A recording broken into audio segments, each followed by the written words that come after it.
दोस्तों हाल ही में social media पर कुछ ऐसी वीडियोस वायरल हुई जिनमें यूएस, कनाडा और ऑस्ट्रेलिया में रहने वाले नॉन रेसिडेंट इंडियंस यानी एनआरआईज अपने सुपरमार्केट्स में राइस होर्ड करते हुए दिखाई दिए।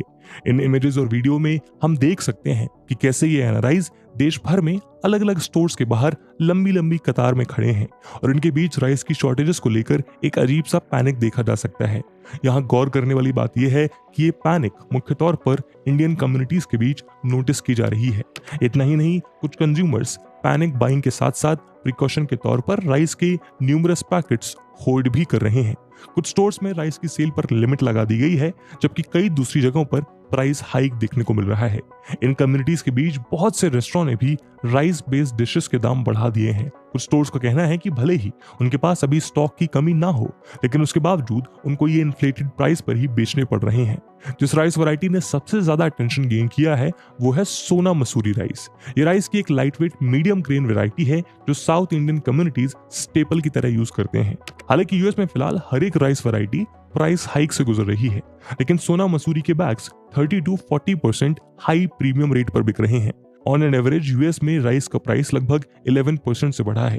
तो यहाँ सवाल ये उठता है कि आखिर राइस की ग्लोबल सप्लाईज के साथ ऐसा क्या हो गया कि इनको होर्ड यानी जमा करने की जरूरत आन पड़ी। इस पैनिक बाइंग का क्या कारण है?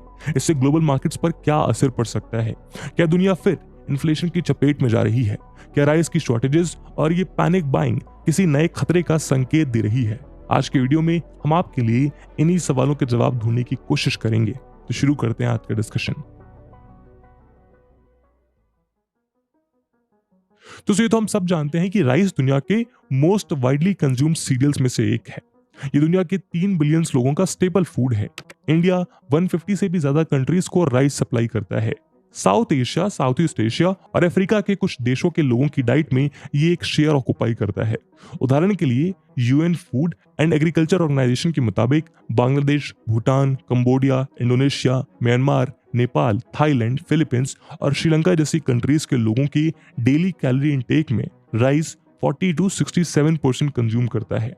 चाइना दुनिया में राइस का सबसे बड़ा कंज्यूमर है और ऊपर बताई हुई कंट्रीज में से बांग्लादेश, भूटान, चाइना, श्रीलंका और नेपाल जैसी कंट्रीज राइस का एक सिग्निफिकेंट पोर्शन भारत से इंपोर्ट करती हैं। एशिया और सब सहारन अफ्रीका की मार्केट्स इंडिया के राइस एक्सपोर्ट्स की मेजर मार्केट हैं। 42 कंट्रीज अपने टोटल राइस इंपोर्ट का 50% से भी ज्यादा भारत से इंपोर्ट करती हैं। 2022 में अफ्रीका की कई कंट्रीज में इंडिया का मार्केट शेयर 80% से भी ज्यादा रहा। इंडिया के बाद थाईलैंड, वियतनाम, चाइना और पाकिस्तान राइस के लीडिंग प्रोड्यूसर्स और सप्लायर्स की लिस्ट में आते हैं। अब यदि हम राइस की सडन पैनिक बाइंग पर वापस आएं, तो कहानी की शुरुआत होती है 20 जुलाई 2023 को, जब इंडिया की फूड और कंज्यूमर अफेयर मिनिस्ट्री एक नोटिस के जरिए इंडिया के नॉन बासमती व्हाइट राइस के एक्सपोर्ट्स को इमीडिएट इफेक्ट से बैन कर देती है। लेकिन जो वेसल्स लोडिंग की स्टेज पर थी उनका एक्सपोर्ट होना अलाउ कर दिया जाता है।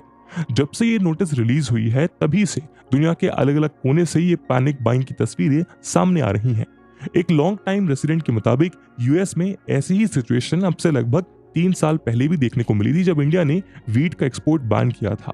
गवर्नमेंट का कहना है कि इस एक्सपोर्ट बैन के 2 कारण हैं। पहला, इंडियन मार्केट में नॉन बासमती व्हाइट राइस की सफिशिएंट अवेलेबिलिटी को इंश्योर करना, और दूसरा, डोमेस्टिक मार्केट में प्राइस वोलेटिलिटी को शांत करके उसे एक स्टेबल लेवल पर लाना।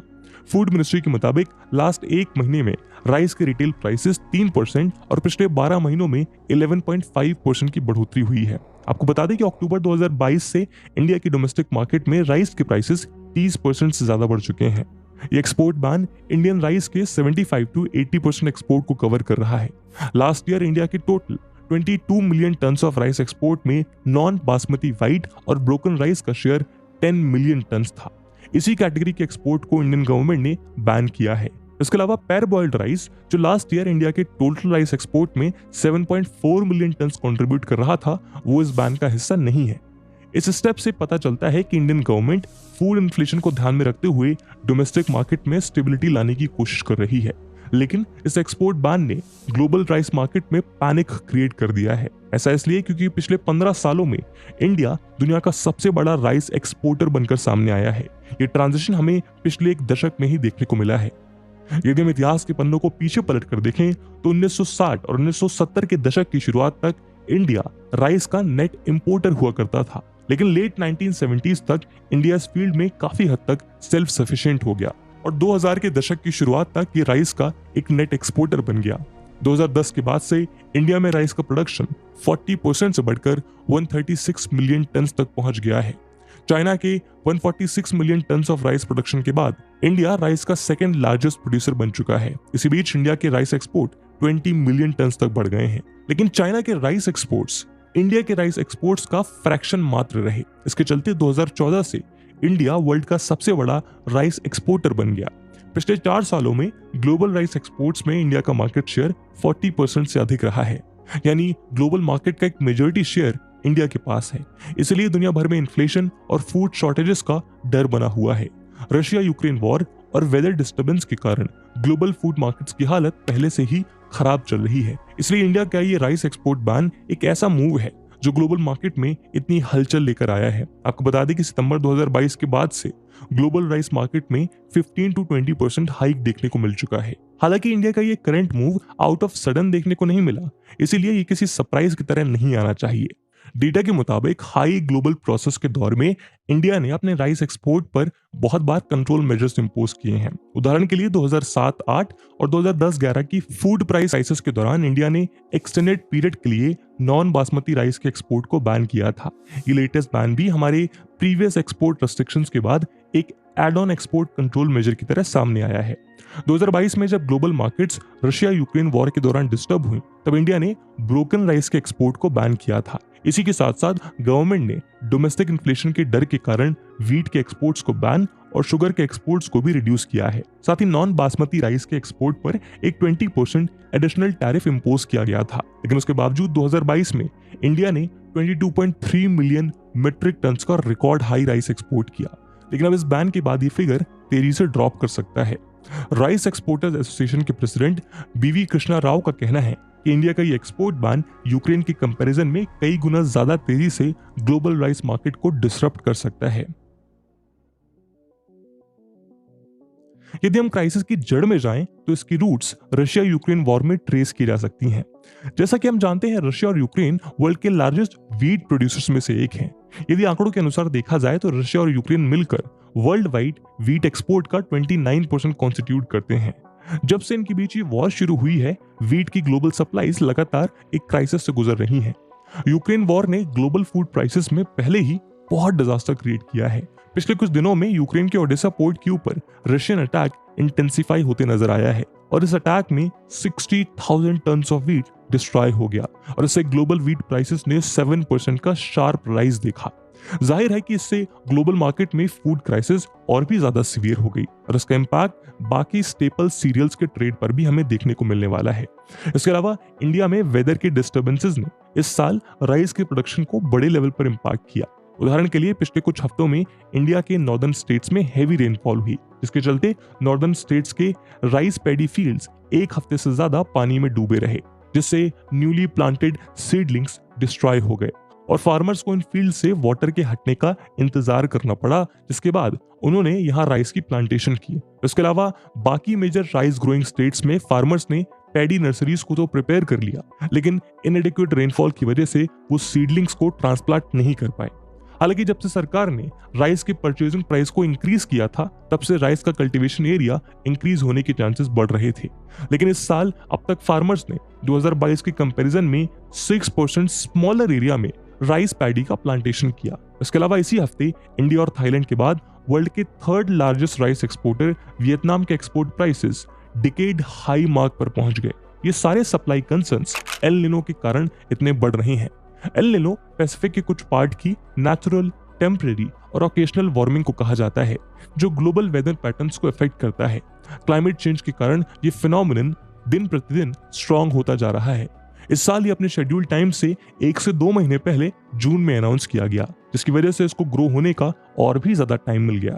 राइस के प्रोडक्शन के टर्म्स में बात करें तो एल निनो का मतलब एक वाटर थर्स्टी क्रॉप के लिए लेस रेनफॉल, और जाहिर है कि इससे राइस प्रोडक्शन तो हिट होना ही था और यही हुआ। पाकिस्तान में आई डिवास्टेटिंग फ्लड्स ने भी राइस के प्रोडक्शन और एक्सपोर्ट्स को बड़े लेवल पर इफेक्ट किया, क्योंकि पाकिस्तान भी राइस के एक सिग्निफिकेंट एक्सपोर्टर में गिना जाता है। आपको बता दें कि वर्ल्ड का 90% राइस एशिया में ग्रो और कंज्यूम होता है, लेकिन एल निनो के कारण ये प्रोडक्शन बहुत बड़े लेवल पर हिट हुआ है। वियतनाम के 5% ब्रोकन राइस 515 से $525 पर मेट्रिक टन के रेट पर ऑफर किए गए, जो कि 2011 के बाद अब तक का हाईएस्ट रेट था। जबकि थाईलैंड के 5% ब्रोकन व्हाइट राइस का एवरेज प्राइस लास्ट ईयर के एवरेज से 16% हाइयर था। वहीं इंडिया के 5% ब्रोकन पैरबॉइल्ड वैरायटी 421 से 428 पर मेट्रिक टन के रेट के साथ अपने 5 ईयर हाई पर पहुंच चुके हैं। उसी तरह चाइना भी इन वेदर कंडीशंस के चलते पुअर राइस प्रोडक्शन से जूझ रहा है। अब चूंकि थाईलैंड और वियतनाम के पास इस शॉर्टफॉल को एड्रेस करने के लिए इनफ इन्वेंट्रीज नहीं है, तो इससे अफ्रीकन बायर्स पर सबसे ज्यादा इंपैक्ट पड़ने वाला है। ये वो कंट्रीज हैं जो अपनी सोर्स को इतने कम समय में रिप्लेस नहीं कर सकते हैं, जिसकी वजह से ये न्यू दिल्ली से शिपमेंट्स रेज्यूम करने की मांग कर रहे हैं। हाल ही में इंटरनेशनल मॉनेटरी फंड ने भी ग्लोबल इन्फ्लेशन को चेक रखने के लिए इंडिया को इस बैन को एंड करने के लिए इनकरेज किया है। तो सब सवाल यह है कि इस बैन का इफेक्ट दुनिया भर के राइस प्राइसेस पर, तो ये बेसिकली कुछ फैक्टर्स पर डिपेंड करता है। यह सबसे पहला फैक्टर ये है कि एक्सपोर्ट रेस्ट्रिक्शंस कितने स्ट्रिक्ट हो सकते हैं। 2022 में जब इंडिया ने अपने व्हीट एक्सपोर्ट्स पर एक सडन बैन इंपोज किया था, तब ये साफ हो गया था इंडिया अपने एग्जिस्टिंग लेटर ऑफ क्रेडिट को फुलफिल करेगा और साथ ही वो ह्यूमैनिटेरियन पर्पसेस के लिए नेबरिंग कंट्रीज की व्हीट सप्लाईज को कंटिन्यू करता रहेगा। इसीलिए 2022 में इंडिया के व्हीट एक्सपोर्ट्स ने रिकॉर्ड लेवल अचीव किया। हालांकि शुरुआत में इस बैन के कारण global wheat prices record high पर पहुंच गए, लेकिन इवेंचुअली ये प्राइसेस रिट्रीट होने लगे। लेकिन साल के एंड तक इन एक्सपोर्ट्स के वॉल्यूम्स ड्रॉप होने लगे। यानी इंडिया नेबरिंग कंट्रीज को नॉन बासमती राइस की सेल कंटिन्यू करता है और यदि ये टेम्परेरी प्रूव होता है तो उसका मार्केट इंपैक्ट लिमिटेड हो सकता है। लेकिन ये उन कंट्रीज के लिए सीरियस इंप्लीकेशन लेकर आने वाला है जो करंटली पूरी तरह अपनी राइस इंपोर्ट के लिए इंडिया पर डिपेंडेंट है। बाकी ग्रेन्स के कंपैरिजन में राइस ग्लोबल मार्केट में काफी थिनली ट्रेडेड किया जाता है। टोटल ग्लोबल प्रोडक्शन का 11% राइस एक्सपोर्ट होता है, जबकि मेज का 60%, व्हीट का 27% और सोयाबीन का 42% ट्रेड होता है। इसलिए भारत का ये बैन जो ग्लोबल राइस एक्सपोर्ट के 40% हिस्से को अफेक्ट कर रहा है, ये दुनिया के बाकी सप्लायर्स और राइस इन्वेंट्रीज पर एक स्ट्रॉन्ग प्रेशर क्रिएट कर रहा है। यहाँ सेकंड फैक्टर होगा एल निनो और समर मॉनसून सीजन पर इसका इम्पैक्ट। यदि इस साल साउथ और साउथ ईस्ट एशिया में हमें राइस के नॉर्मल यील्ड्स मिल पाते हैं, तो अपनी डोमेस्टिक डिमांड को पूरा करने के लिए इंडिया का प्रेशर कंसिडरेबली रिड्यूस हो सकता है। लेकिन एल निनो के कारण इंडिया, वियतनाम और थाईलैंड जैसी कंट्रीज में हुई पुअर राइस क्रॉप्स ने मार्केट सप्लाईज को बहुत ज्यादा रिड्यूस कर दिया है और ये फैक्टर केवल अभी नहीं बल्कि आने वाले सालों में और तेजी से इंटेंसिफाई होता नजर आएगा और इससे होने वाली प्राइस वॉलेटिलिटी को कंट्रोल करना सबसे ज्यादा मुश्किल है।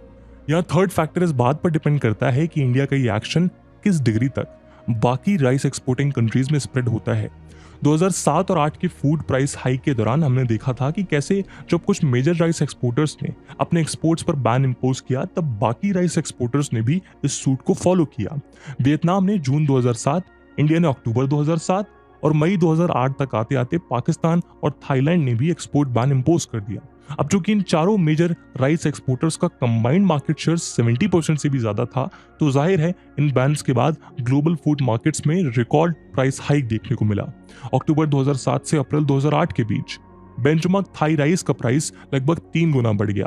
यानी अगर सीरियस शॉर्टेजेस के कारण नॉन बासमती राइस पर इंपोज किया गया राइस बैन और कहीं भी रिप्लिकेट होता है, तो जाहिर है कि इससे ग्लोबल मार्केट बहुत शार्पली रिएक्ट करने वाली है। तो दोस्तों, कुल मिलाकर हम देख सकते हैं कि इंडिया की ओर से डोमेस्टिक प्राइस और सप्लाईज को देखते हुए किया गया राइस एक्सपोर्ट बैन एक इनविटेबल मेजर है। लेकिन ये बात भी उतनी ही सच है कि बैन ग्लोबल कमोडिटीज की मार्केट को एक बड़े लेवल पर इंपैक्ट करने का पोटेंशियल रखता है, जिनकी हालत पहले से ही बहुत नाजुक है। लेकिन अब इन दोनों चीजों को कैसे बैलेंस करके आगे बढ़ना है, ये आने वाले हफ्तों में एटमॉस्फेरिक कंडीशन और इस एक्सपोर्ट बैन के स्पेसिफिक डिटेल क्लियर होने के बाद ही पता चल पाएगा। लेकिन ऐसे में जो भी स्टेप्स लिए जाएंगे उसमें global hunger, food insecurity, nutrition और पॉवर्टी जैसे क्रूशियल फैक्टर्स को कंसीडर किया जाना बेहद इंपॉर्टेंट है, ताकि इसके ओवरऑल ग्लोबल इंपैक्ट को न्यूट्रलाइज किया जा सके। और इसी उम्मीद के साथ आज की वीडियो को हम यहीं विराम देते हैं। आई होप आपको वीडियो पसंद आई होगी और अगर पसंद आई है तो अपने दोस्तों के साथ शेयर करना मत भूलिएगा। मिलते हैं अगले वीडियो में, तब तक के लिए जय हिंद, जय भारत।